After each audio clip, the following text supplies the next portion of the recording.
I see us in the park, strolling the summer days of imaginings in my head.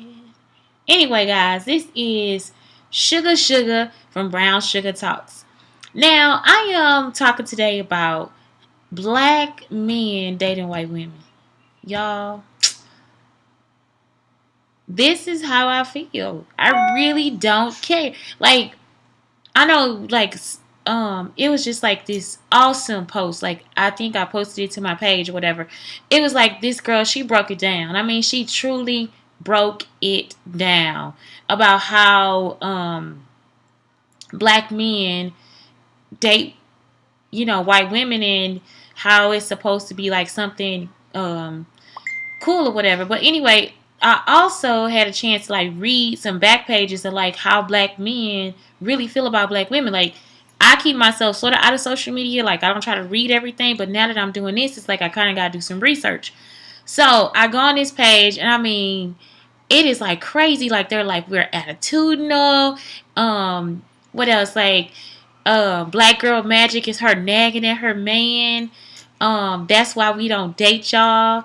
I actually thought it was sort of funny because this is the thing. Those are the men that are like abusive and stuff. Like, you cannot want to be with somebody like that. Like, it's almost like just let them go for real. Cause something has to be wrong. Like, if you as a black woman know that like I actually birthed you, and now like my heart is with you, and I'm fighting for you. I'm fighting for your life. Like, when you're out here, I'm voting so this man doesn't get in office, so that like we as black women have done a lot. Like, we do a lot, and I don't think that is recognized. And when it can't be recognized, you gotta let it go, because if somebody knew your drive and your position and knew what you were doing to get through their life, it's like, if you ever walk a mile in my shoes. Oh, that's a jam, y'all. You can see what I've been going through. Yeah, yeah. Anyway, so yeah, if you ever walk a mile in a black woman's shoes, you will know the fight that we have every single day.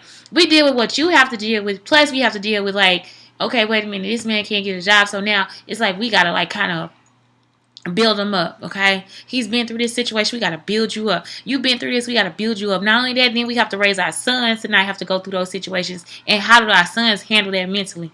So it is a lot. It's a lot. It's like, I'm not gonna say like it's the biggest burden or anything, but you know what? It is. Like, it's like almost like if nobody else does it, then a black woman does. You see what I'm saying? Like, we do it. We actually do it. And we get it done. We follow through what we need to do. So sometimes we're not always able to follow through. Sometimes we too need support. Sometimes we too need those things that help us get through life. And how do we handle that mentally? And so that's when the whole thing about now is like that move for self-care, because that's part of self-care too. It's like, wait a minute, I want to be able to take care of me too. I want to be there to support me too. I want to be there to hold me down too. Okay, not only me, but I want to be able to sure my girl got herself over here too. So you guys, like, seriously, the things that these men are saying, I was just like, is this a joke? Like, it has to be seriously a joke. Like, it can't be real, because something something is going on. It would be disrespectful for me to give honor and love to my son and then have him grow up and then him have the nerve to put down a woman like that. I mean, whether she be white, black, or whatever, it's just like the nerve to just like have those words to say. And then one guy even got on there and says, what I saw one post where the guy was like, why is it that black women always, their argument is, well, your mom is black, It's like, because, that there, she's like closest to you than anything. And you feel like you have a need to like disrespect her as well. Like, it's not working, guys. So, what I say to that is that let him go. Like, what you want to do, reel him back in and then have him disrespect you and put you down and never see the worth of what you are? Like, that's not, what I'm saying? It's better for him to just go ahead and go on with what he needs to do. I don't know if that's for me, it's just a way of me having self-care, because I wouldn't want that person in my life. That's an abusive relationship. that is an abusive relationship. He is in an abusive relationship with himself. You understand what I'm saying? Like, so just let him fuck himself up. Like, that has nothing really to do with you or whatever, but like it's almost like I really don't have an opinion about a black man dating a white woman. But I also learned as I was dating white guys, because I've dated white guys. I date every race. So I'm not judgmental. You treat me right, we can go out. You know what I'm saying? Like, you talk to me like you got some sense, we can go out.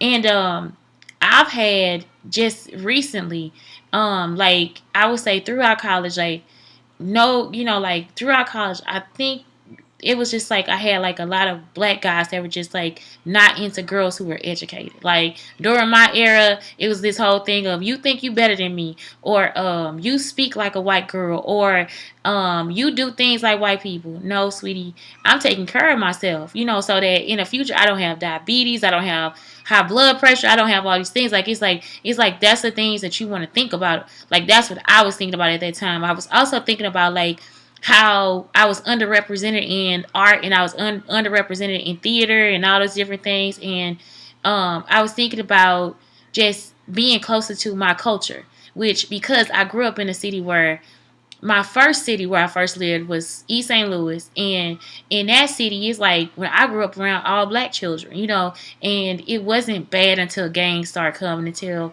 there were shootings and things of like Bloods and Crips and all that stuff. So I went through that whole era. What is Kanye says is the crackhead era.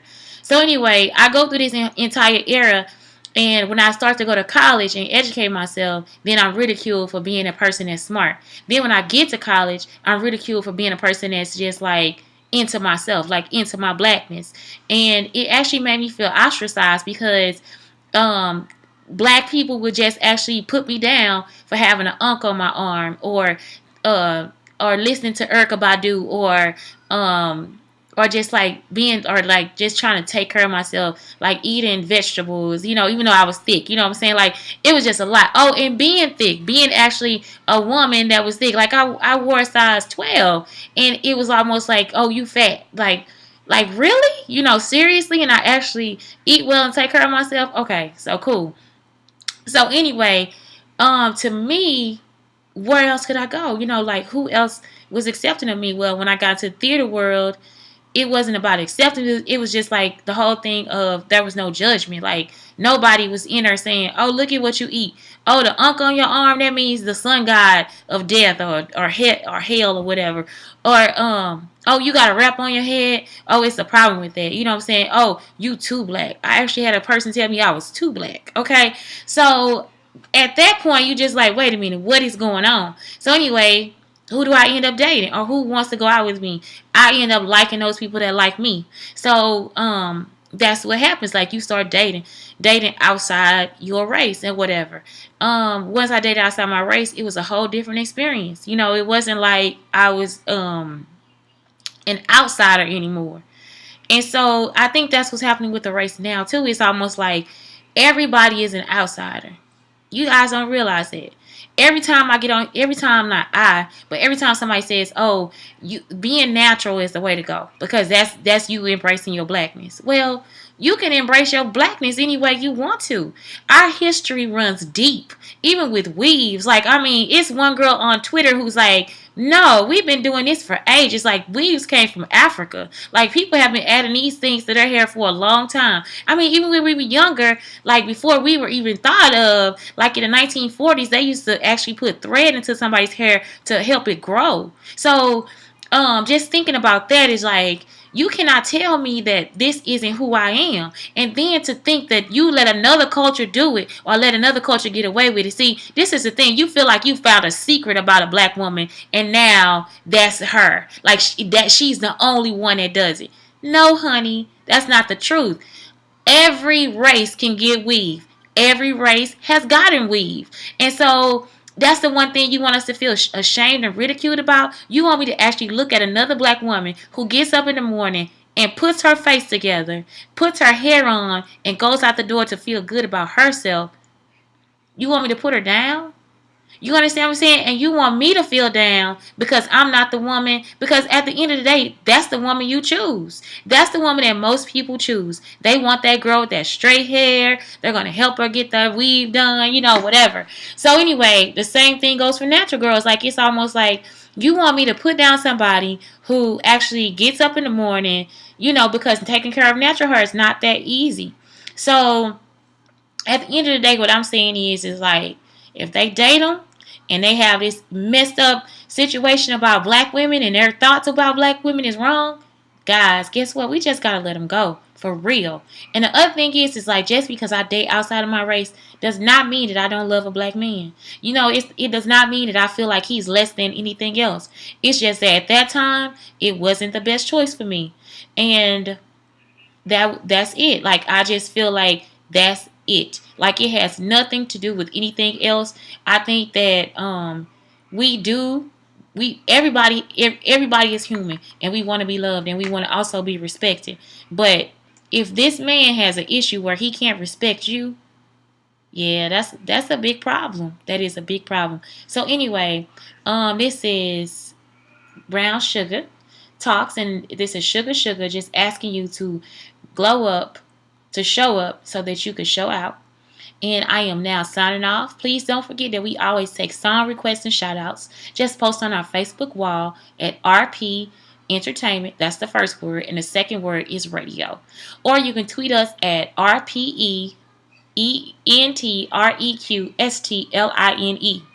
If you want to hear your own voice on our radio station, call us on Uvu at RPENT Radio, which is RADIO, every day at 8 a.m. Central Standard Time. Check out Stephanie Marie with Porch Talk, and Miss Shawn, 12 p.m. Central Standard Time, with her Real Talk sessions. DJ Shablast, Wednesday nights from 7 p.m. to 8 p.m. Central Standard Time, with a DJ mix. Then we also have DJ Byron D, Friday nights with his Lit Mix from 10 p.m. to 11 p.m. Central Standard Time. And every Sunday is Slow Jam Sundays, 10 p.m. to 6:30 a.m. Central Standard Time. The first 2 hours is hosted by All Meals. And of course, me at 6 p.m. Central Standard Time with Sugar. I'm Sugar, and this is Brown Sugar Talks. And my question today is, guys, like, are black women or black men offended by other people dating outside their race? That's a real question, like, and if you are, or if you aren't, like, why not? You know what I'm saying? Or have you ever dated outside your race? Like, what is your opinion on this topic? Thank you, and remember, glow up to show up and show out.